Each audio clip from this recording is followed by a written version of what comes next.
Good day. My name is Jax, and welcome to Belucci Studios. In today's episode, I will show you how to plan to succeed. In the last episode, we looked at what do you believe about yourself, and there we basically just instilled some new beliefs and the fact that you need to get to the point where you believe that you deserve better. Alright, so now you've come to the point where you believe that you deserve better. Now what? So do you then just go from believing to automatically getting exactly what you want? And clearly, that is not how this works. There is a quote or a saying that goes something like this: if you fail to plan, then you plan to fail. So while I don't entirely agree with that statement, I think that essentially it conveys a very essential truth. And that truth is this: that if you do want to succeed, you need to plan for it. You need to plan for success. You can't expect that one day you will wake up and automatically things will just start working out, or that you go out and you say that this is what you want and automatically somehow or the other you luck your way into experiencing success. That's not how this works. So today I would like to give you a methodology that I have found that actually works, a plan that when executed properly does yield results. And there's three parts to this. The first is that you need to be realistic about where you are. The second is that you need to develop a plan, and then lastly is you need that post-match analysis is key. So when I speak about being realistic about where you are, what do I mean? What do you mean, Jax? What's this all about? So first, you need to realize that there's two things that you need to have the right perspective on. The one deals with what you are capable of doing, and the other is your goals or your objectives. So when it comes to your capabilities, you need to be very realistic about where you are. One of the reasons why people often fail to get what they want is that they believe that they are capable of doing a lot more than what they are, or else they underestimate themselves and they say, well, it's not possible because, and they come up with all of the reasons for why not. So of these two types of people, the worst one is the one that makes excuses and says, well, this is why I can't. The one who underestimates his capabilities. And underestimating your capabilities means that you're not even going to start. You will come up with 10 million reasons for why I can't do a thing. Which, when you argue that hard for why you can't do it, then what do you think is going to happen? Success at failure. But not success in the areas that you want. So when we come up with all of these 10 million reasons for why we can't succeed, then you will not succeed. So the guy who underestimates himself, he has a million reasons for that. So that's the one guy. He doesn't even get into the arena. He's right on the outside and sitting at home on his couch feeling sorry for himself. That's that guy. Then there's the other guy that overestimates himself and says, you know what, I can do this. I mean, when it comes to working out, you often find these guys, they don't have a plan. They have no idea of what they're going to do when they get to the gym, but they are going to go and do it. And boom, there they go, off to the races. The guy goes, he gets a gym membership, and he decides that he's going to work out 3 times a day, 5 days a week, or maybe even 7 days a week. And this guy at least gets going, right? At least he leaves the starter's block. He gets going. But he soon runs out of steam when he realizes this thing is not easy. Eh? This thing has got a lot more moving parts to it than I actually thought. And then you start doubting yourself, and then he comes up with all of the reasons for why this isn't going to work or why it's not working. Blames himself, blames others, blames the equipment, blames the gym, blames the world and its mother. But yeah, doesn't take long, and the gym membership every month comes off of his account. But the guy ends up sitting at home and is like, I just can't do it, it's not worth it, and tells other people why they shouldn't do it. So both of these guys will start out at different points and end up at the same point. So then, what do we do? How do you then go from knowing that you deserve better from yourself, from others, from your whatever, knowing that you deserve better, how do you go from there to actually getting to what you want? The balance is in the middle. And somewhere between these two extremes is the guy that when he starts out and he says that I want to go to the gym, he's very honest about what he can do. He realizes that training 5 days a week off the bat is probably not going to happen. So that guy goes out and he says to himself, okay, maybe I can train twice a week. Maybe on let's say Monday is a really bad day. Tuesday is probably a better day, and Tuesday and let's say a Friday. Friday, usually the gym isn't that busy, and Tuesday, you've gained some momentum from Monday. Something happened at work, you're all upset and whatever, and that gives you motivation to actually, go to the gym or whatever. So Tuesday maybe and Tuesday and Friday is maybe the best thing for him, and he realizes, okay, that's possibly what I can do. So that's his expectation based on his ability. But now then he also evaluates other things and he realizes, well, the gym is close to my work, so maybe it would be best if I can either go in the morning or in the evening because it's close to my work. Or if it's close to home, probably, and you work far from, and your place of work is far from where you live, then it might be a better idea to actually then train in the evening when you come home, all depending on the commute and all of this kind of thing. So you determine what you are capable of doing, what are your abilities, what can you realistically do, and your abilities will then inform your expectations, and that will be based on where you are at. What are my realistic expectations? What are my expectations based on where I am at right now? Now you might think, but this is supposed to be a motivational video. Where's the motivation? Where's that, grand scheme, dream big, have unrealistic dreams? Where does that fit into this whole scheme of things? And I will tell you where this fits in. So your expectations and your abilities have got to be based on what you are able to do, your abilities or your capabilities. So that's the realistic part. The unrealistic part is the goal. So you might say, okay, right, I want to go to the gym and I want to work out, but what I want is, I want to have that amazing six-pack. I would love to be able to, by the end of the year, go to the beach and just have myself a merry old time. So that could be your goal, that you would like to have that body that just is absolutely amazing, that has everybody turning their heads. That's what you want. That's unrealistic. What is the realistic part of this whole thing? Your expectations and your abilities. Why do we need realistic expectations? Why do our expectations need to be realistic? They need to be realistic because if you go out and you are like the guy that overestimates what he can do, then you're going to find yourself in a position where you get frustrated because your expectations are quite high, but your abilities are low.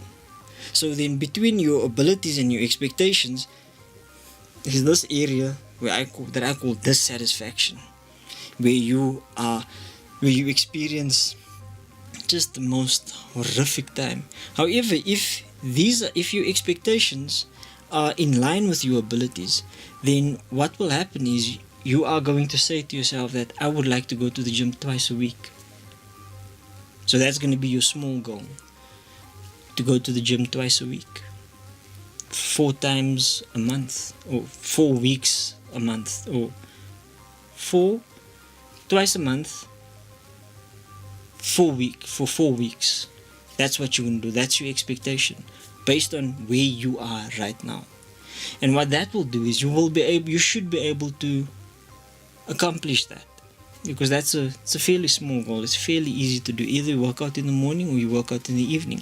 If you can't make the session in the morning, then do the session in the evening. The chances of succeeding at that point are really high. And when you do that and you are able to achieve that, you will find that, you know, if you've done that for 4 weeks in a row, it will boost your morale, and you'll actually want to maybe try to increase it and make it, instead of making it just twice a week, make it 3 times a week. And then once you're able to hit that based on your abilities, so now this is your expectations, this is your abilities, this is your expectations. Those two are aligned.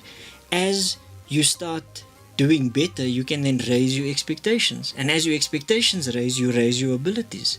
But if your expectations are way up here, and your abilities are way down here, these two can't connect. That's where frustration lies. So you lower your expectations, and this is only for expectations.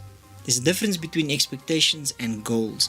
So your expectations could be breaking your big goal up into these smaller manageable parts. So here's your ability is that you know you can do 2 days a week. So your expectation is, I'm gonna expect that I'm gonna go to gym twice a week. Once you hit that consistently, you then raise your expectations because your abilities have increased and they are aligned. So you make it 3 times a week.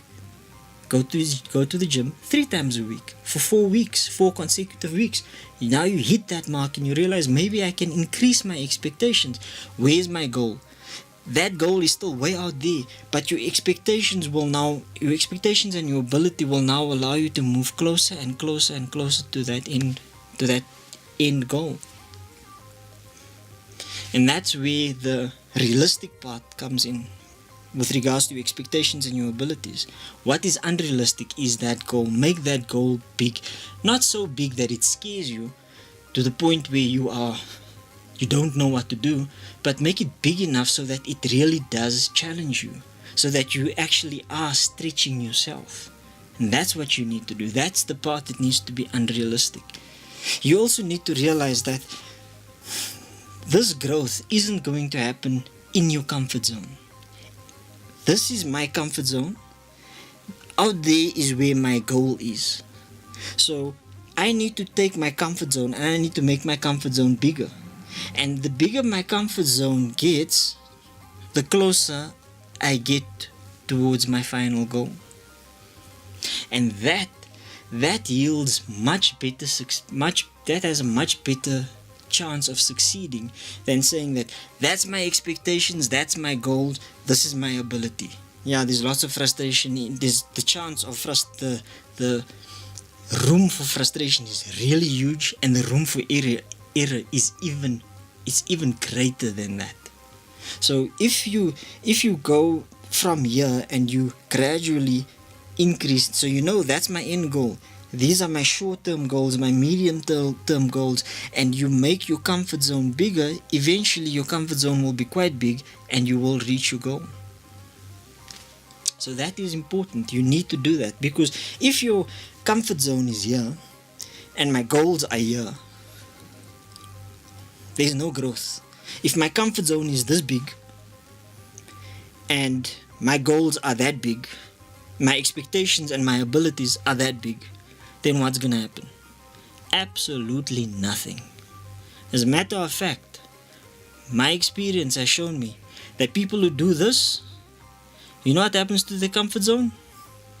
Because they grow and in other areas in their lives, and their comfort zone becomes smaller and smaller and smaller, until eventually you have this 1 or 2 or 3 things that you do each and every single day and you don't do anything else. And that's your comfort zone, and eventually you shrivel away because you aren't growing.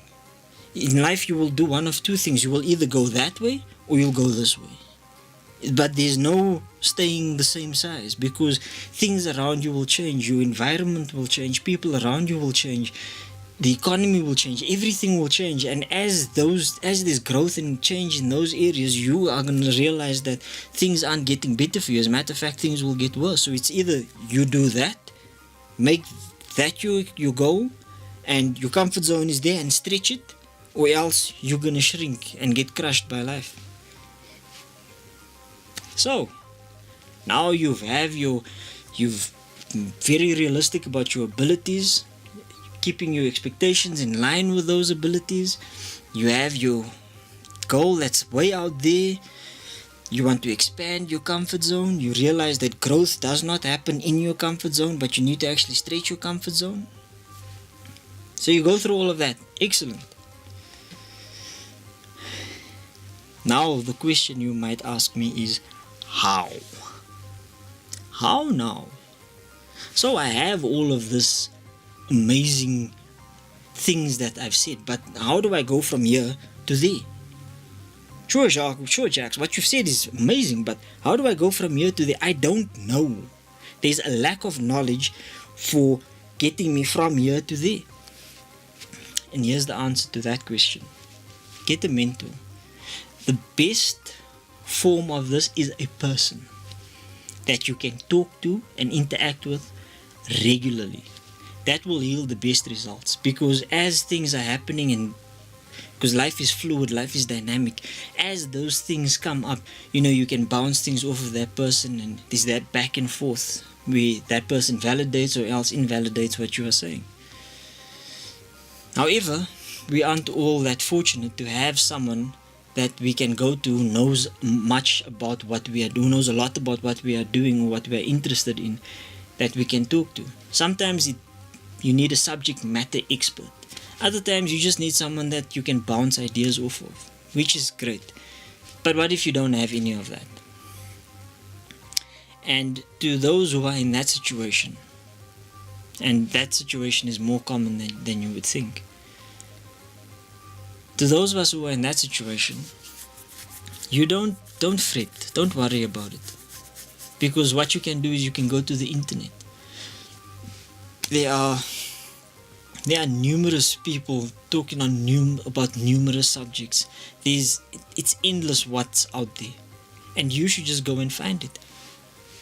Find that course that deals with that, or some material that you can just read through or watch. Audio and visual will be better than reading through a book. So go and find that information. It is out there on the internet. At worst, what you could do is go and sign up for a course. Learn something about what you are doing. For instance, if you want to become a sound engineer, there are many schools where you can do that on a part-time or full-time basis. You need to make that decision, but you need to take the step to learn something, whether it's interacting with somebody or interacting with some material or else interacting with an institution like a college. And those are all ways in which you can bridge that knowledge gap to get to your destination. And something else that you could also do is get people on board who maybe have the same desires as you, have the same drive, same focus, who want to do something similar to what you want to do, and partner with them so that you can move along and get to your destination while at the same time helping them achieve their goals. That's also brilliant. The first thing is to be realistic about where you are. The second thing is to actually develop a plan. And I think I've already said something about this, and that is that you need to find a way to challenge yourself. For me, in about 2012, 2013, I needed to increase my salary.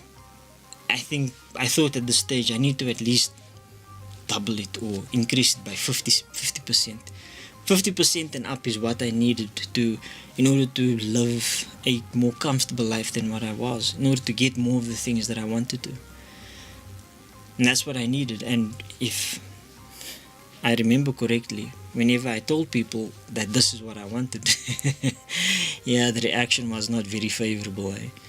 But that's fine, that was my goal, it wasn't theirs. So I knew that I needed to do that, and there was one of two ways that was going to be done. One, I go and study some certification at the college or online, or two, I improve my CV. Now, if I had to take option one, that would have meant that I would have had to take a drop in salary once I completed my certification. And I knew that was not going to happen. That was just not going to happen. So option 2 then was the only option that made sense to me. So I, did what I normally do. Put the CV together the best way I know how, and I sent it out. Did that, nothing happened. Sent it out multiple times, and nothing happened. And then I spoke to one of the guys I worked with and asked him to have a look at my CV, and he was not very flattering about my CV. He had a lot of things to say about it. And then I was like, okay, maybe you don't know because you are in the same situation as me, and you're not getting anything better than I am. And if you aren't, then I don't expect that I'm gonna get better. But I thought to myself, let's see if there's anything to what he has to say. And I went online, found some CV samples or things that spoke about CVs and how to set it up and all of that. And I realized that he was actually correct. And I thought, okay, my bad, I'm sorry, I didn't mean it, I didn't know better. But that's fine. So then I trimmed my CV and got it looking a bit better. It went from being a 13-page document to like a 6-page document. Sent that out. Had this guy have a look at it again, and he said, no, there's still a lot that you need to do. And again, I didn't get any feedback from any of the recruitment companies. I then went back online, found more samples, trimmed the fat even further, reduced it to a couple of bullet points, and realized that some of that information that I included was things that I could actually answer in an interview if there was one. So trimmed out more, trimmed it down some more, and got it, I think, to the point where it was 4 pages. Sent that out, and lo and behold, the recruiters started coming back to me. But still, it was just recruiters coming back and saying, oh no, we like your CV, we'd like to send it off to someone, to another company, and then I wouldn't hear from them. Then I trimmed it down some more, and then eventually, success. So as you are developing this plan, you need to remember that there is no losing.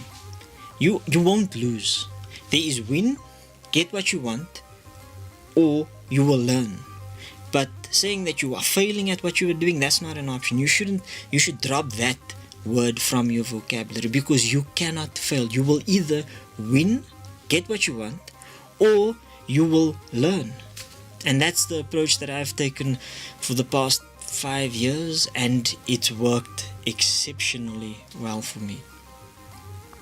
So you will either win or you will learn. And those are the only 2 options. There is no third option. Because if you take that third option, then you're going to start saying, oh, I'm a failure, oh, I'm a loser. You will start getting depressed. You'll start getting demoralized. You'll start getting everything that's not nice. So as opposed to doing that, why not put a positive spin on it? Why not say that, like I did, I didn't get the offers that I wanted.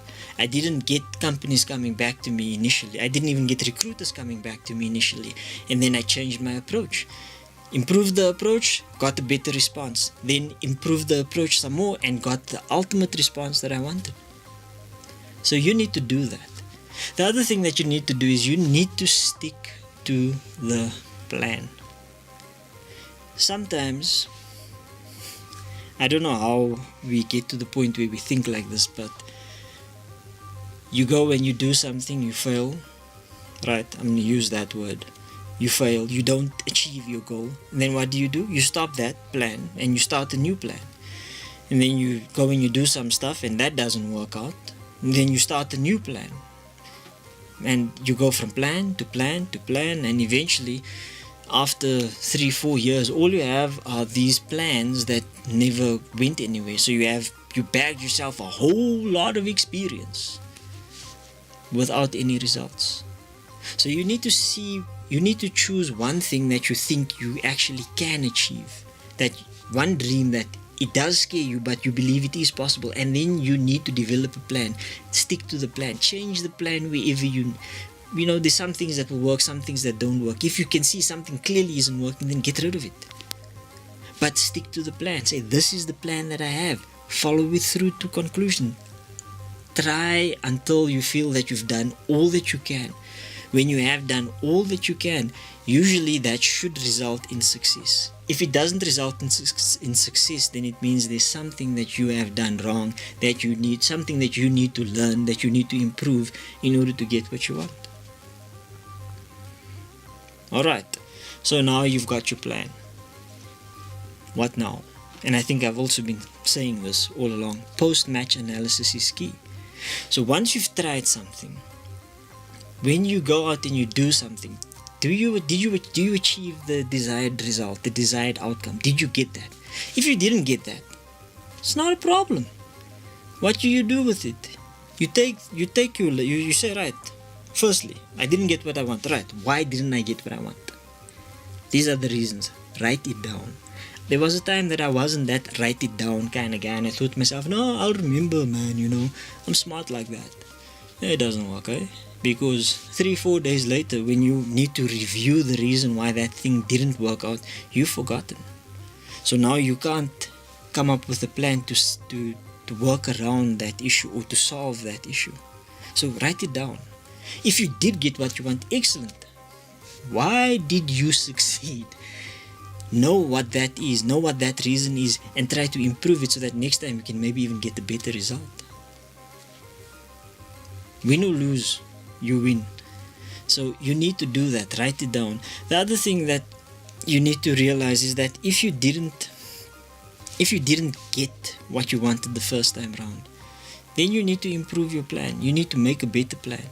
Find out why you didn't succeed. And if you know why you didn't succeed, then you can find a way to actually overcome that problem. And you need to realize that every experience, every attempt that you make is an opportunity to grow. And once you have that under your belt, with all of that, I can't see a reason for why you can't get what you want. I've tried, I've used this approach. I've used it several times, and every time that I've stuck to it, I've been able to succeed. I look at what I'm doing in the gym. These things that I'm doing now that 5 years ago was absolutely impossible. Many other areas of my life I've also succeeded. I've managed to achieve things that I once thought was impossible. And if you follow this plan, you too will start to see success. You too will start to get the things that you want. And yeah, there are some things here that maybe you can improve upon. If you can, fantastic. Put it down in the comments below if you think there's things that maybe I can incorporate into this plan of mine and maybe make it better so that I can present it better next time. If you do like this video, then smash that like button. There's also a subscribe button somewhere over here. You can hit that button too. That will really help me and it will encourage me on this journey. And yeah, I'm looking to hit 1,000 subscribers so that I can potentially turn this into a full-time job at some stage. So thank you for watching, and I will see you on the next episode. Cheers, guys.